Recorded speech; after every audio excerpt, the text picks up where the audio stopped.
Are you considering a move to Montana but wondering what the pitfalls of winter home ownership might be? Well, if so, you have come to the right place because I have here with me today Becca. She is a past client and now a dear friend. She moved here from Tennessee, and everybody needs a little bit of Southern charm in their lives. And she has graciously agreed to share a few of their experiences from the past 2 winters here.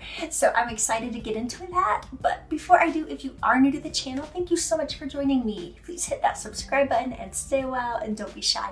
I love reading your comments and answering any questions that you might have. Also, if you are looking to buy or sell a property or home here in Montana, definitely reach out. I would love to hear more about your needs. And if you do find anything in this video helpful or useful, please do give a big thumbs up. It really helps me out. All right, let's hear what Becca has to say. Okay, so can you tell us a little bit about ice dams? Yes, I can, unfortunately. We had our first experience with that this year. We've been in this area for almost 2 years now, so we had 2 full winters under our belt. And it's just when the ice backs up, pushes your shingles, and you find leaks in the house. Insurance does cover it to a certain point, but if your deductible is higher than the cost, it doesn't really make sense. So we do have an experience right now at our home where we're working through an ice dam, actually 2 spots. It's been controlled with heat tape, which is great. So if you have that or have that available to you, I recommend running it all the time. We've had a lot of melts and refreezes this year, which is part of the problem. I don't think that's always the case every winter, but we have already had our first experience with ice dams. So what should people look for? How would they know that an ice dam is forming? You can see clear ice just layered on top of your roof. Usually it happens close to your gutter, where it backs up and then the gutter is not aligning and then the gutter's free, so the water has to come off beside it. So look closely around where your house connects, where the gutters are, and inside your house, obviously the first little wet spot you see on your ceiling, you want to make sure and get that looked at. There are ice dam removal companies. It can be a little pricey, so hopefully you don't have to go that extreme. But again, using heat tape or heating mats are really great, can help cut down on all those concerns. So what other winter surprises have hit you in your 2 years here in Montana? I think just how long it is, and it gets really dark early in the early winter months, and so being prepared with fun things to do inside with your family is always a great thing to have planned out prior. I think for me as well, I was really concerned about bus routes because we live a little more rural than most folks. And making sure the roads were in great condition. So if you have a really good snow blower or a snow plow, you can put on maybe a side-by-side, or if you have a truck, very helpful. If you've got good neighbors that will help watch out for you and your driveway as well, that's very helpful.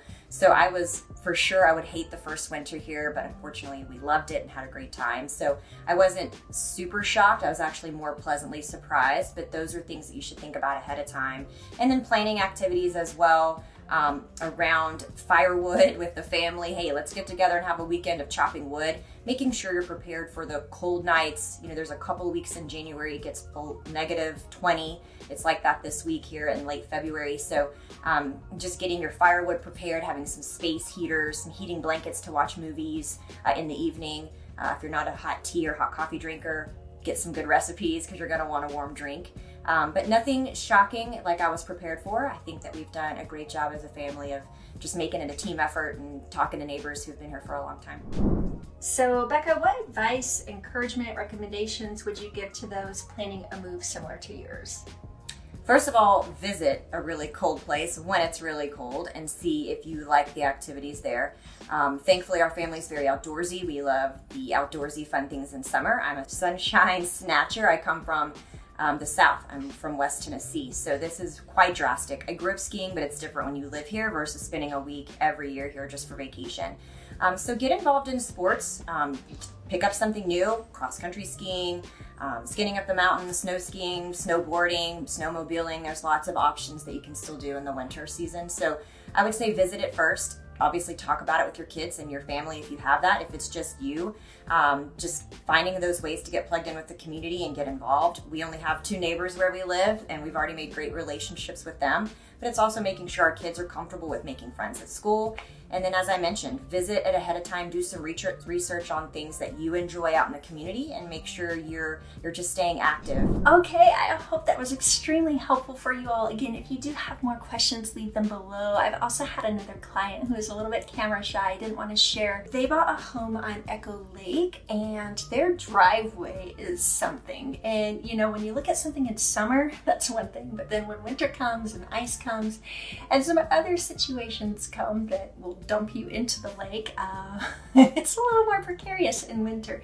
So just thinking through all of those situations, obviously I think they still would have bought the house, but it's just nice to have somebody else with you when you're looking at those properties or those homes that can kind of talk you through that and think of those pitfalls as well. If you do have any other questions, definitely reach out. I would love to hear more about your needs. Have an amazing week, and I will see you next time.